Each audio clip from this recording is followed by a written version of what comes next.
Hello, I'm Gareth A. Davies, and this is the Championship Rounds for PitchBoxing, where I bring you all the interviews from the combat sports world. Enjoy. It's a horrible thing to say about a wonderful female human being, but right now you look battered and bruised. I feel it. Do you? I feel bad and bruised. It's like a war wound. You must be very proud of the performance, though, and now being undisputed champion, Chantelle. Being undisputed champion, what a dream come true. But for my performance, I think I could. If I boxed her again, I think I'd box better. And there was a lot of things that I did wrong and mistakes. Whereas I think if I do get the rematch at 147 for her belt, I think I'll put on a much better performance, and I think I'll win more easily. Well, you say you made mistakes, but I've pointed out to you in an earlier conversation that I noticed that you were always fighting with your eyes up, though, and she wasn't. And that's what won you the fight, in my view. Yeah, I think I did. I think the referee was a bit harsh on me as well because she kept ducking and she was doing things where I kept getting in trouble for, and I thought that was a bit harsh. But the training camp was always keep my eyes wide open because she is unorthodox and she is unpredictable. So as long as my eyes are wide open, my timing and my footwork will get me out of trouble, and that paid off on fight night. And you'd worked on that with your team, hadn't you? With Jamie in the background, you'd worked on knowing that she was going to be awkward, knowing that it was going to be a difficult fight in that way. Yeah, the whole 12 weeks it was very much couldn't get sparring partners to mimic her because she is so unorthodox. It's one of them where we had no one to bring in to have that style. So that was quite hard. And Jamie couldn't tell the lads to come running at me, throwing their hands from middle of nowhere because they would have walked into shots as well. So he had to look out for them and not let them just be taking shots for the sake of it. So it was quite difficult to prepare for someone like McCaskill. And I think when you're in there with her, you don't realise how wild she actually is. Mm. Very unorthodox and off balance, and because you form shapes, I think the don't you, that headbutts are the you're used worst. to? Yeah. Yeah, I think it was the headbutts that were the worst. It was. I think there was one headbutt where it really did. It set me back a bit. I was like, "Oh, that hurt." It was, and then I was a bit cautious because I didn't want to take too many of them, and I seen blood like gushing from my nose as well, and I didn't know where that come from. And I watched the fight back. I seen that she was getting her hand and like shoving it. So I think her glove must have ripped the skin off my nose. Yeah. Um, I think there's 5 undisputed women now. Yeah, I think it's 5. With Jessica at welterweight, you at light welter, Clarissa Shields at middle, HH Diva, French and Crutazan at super middle, yeah. and Katie Taylor at lightweight.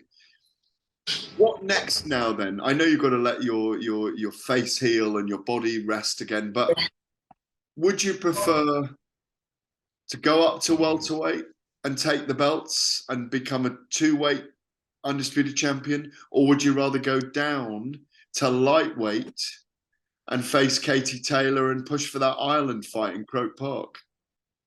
So if it was up to me and I had to pick, I would definitely go down to 135 and box Katie Taylor. Or if Katie Taylor wanted to challenge herself to become 2-weight undisputed, I'd put my belts on the line at 140 to fight Katie Taylor at Quotes Park. But I also think Davies, I don't. Hopefully, McCaskill will take the rematch at 147. I think I put my belts on the line. She put nothing on the line. She didn't want to put nothing on the line. She wanted to make sure that she come down to 140 and kept her belt safe at 147.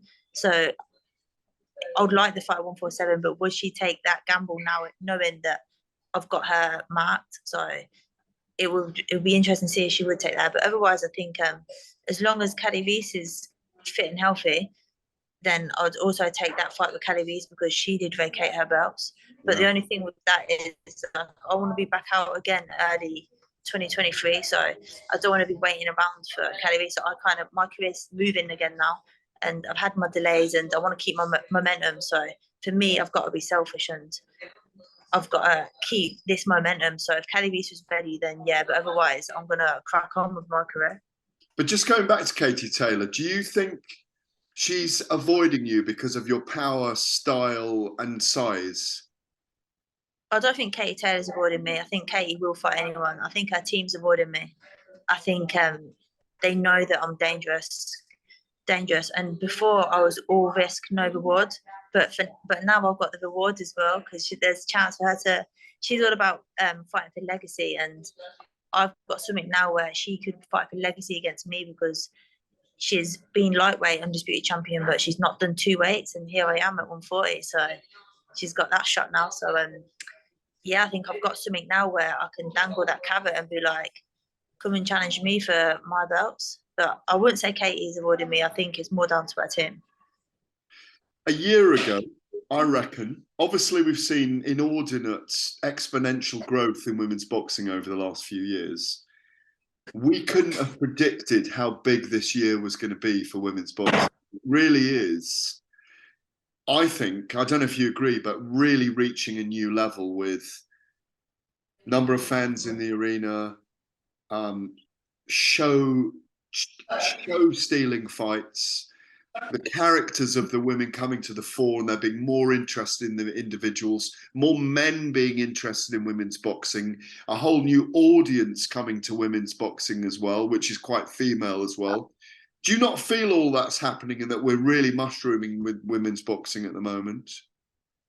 Definitely, yeah. I think women's boxing's booming. It's booming. It's taking over the men's now. We're not taking over the men's, but more people now are talking about these women's fights more so than the men's fights because champions are fighting champions, best is fighting the best, and the women are putting it all on the line.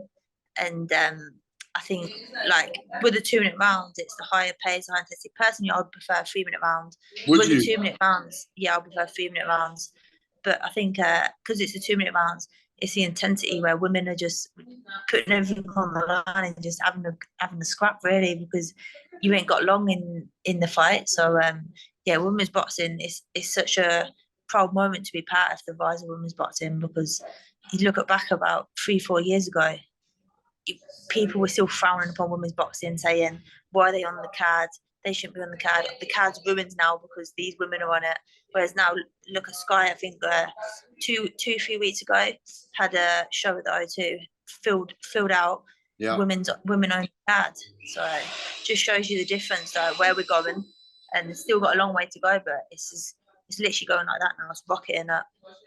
You mentioned 3 minute rounds. If we went to 3 minute rounds, that would shoot to 30 minutes from 20. How about 12 twos for championship fights?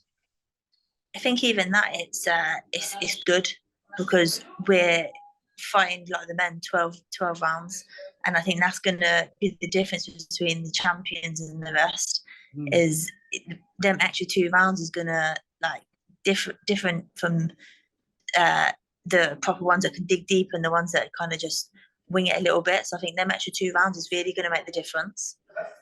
And how do we get there? What's the process of getting there in your view? Is it from sanctioning bodies? Do we need more medical research? Do we need definitive medical research that says, this is nonsense that women should fight 10 2-minute rounds? Or even, to expose the nonsense that in the Olympic boxing, amateur boxing, women are still wearing head guards and men aren't. I mean, it doesn't, to find the parity in all those things. I think there's 3 things. I think maybe the British Board of Control to agree to sanction a women's 12-round fight or 3-minute round fight. I think it's for the women to stand together and say, let's change the game and do 12 2-minute rounds or 10 3-minute rounds. I think the women to stand up and make the change. And again, the sanctioning bodies as well to sanction it. Absolutely. I've got to ask you, every time I watch IFL TV, one of the idents is you, yeah? Yeah. What is that? I don't do relationships very well. What is that all about? I'm not too sure. Do you remember that interview? No, I don't remember that. But you're on one of the IFL idents, I think. Oh, I've not seen that, no. Yeah. I wanted to tell you as well, I've been working with Susanna Schofield as a female promoter. We did a showcase women's event. You might know them, Lauren Parker, Paige Goodyear, and Christina O'Hara McCafferty. We did a showcase women's event on the BBC iPlayer. And it's even they loved it. They had good numbers on there, and there could be a Yeah. possibility of women's boxing events on the BBC as well. Oh, that would be amazing. Do you think football? Do you think boxing's come on more than football for women? It's quite a hard question because obviously the women's England football team did absolutely amazing in the Euros, and they look what they did. Like they bring it home, where the men haven't done that for a long time. So I think it's different sports. So that's quite a hard question to answer. I think we're all female athletes are doing amazing in our own sport. And are you back in the gym or not? Right now? I went for a run this morning. Oh no, I'm in a coffee shop. Oh, you're in a coffee shop. You went for a run this morning, did you? Yeah. How was it? Refreshing, but the weather's not as good as Abu Dhabi. So it wasn't achy old bones this morning. No. It's brilliant. Huge congratulations to you. I don't think we've got another. You're such a you're so solid, such a stalwart, and you bring so much joy with your boxing as well. And it's clear that you love it so much. Many congratulations on an amazing performance and becoming undisputed champion. Thank you, Gareth. Thanks for your time as well. Absolute pleasure. Thank you for yours. Thank you.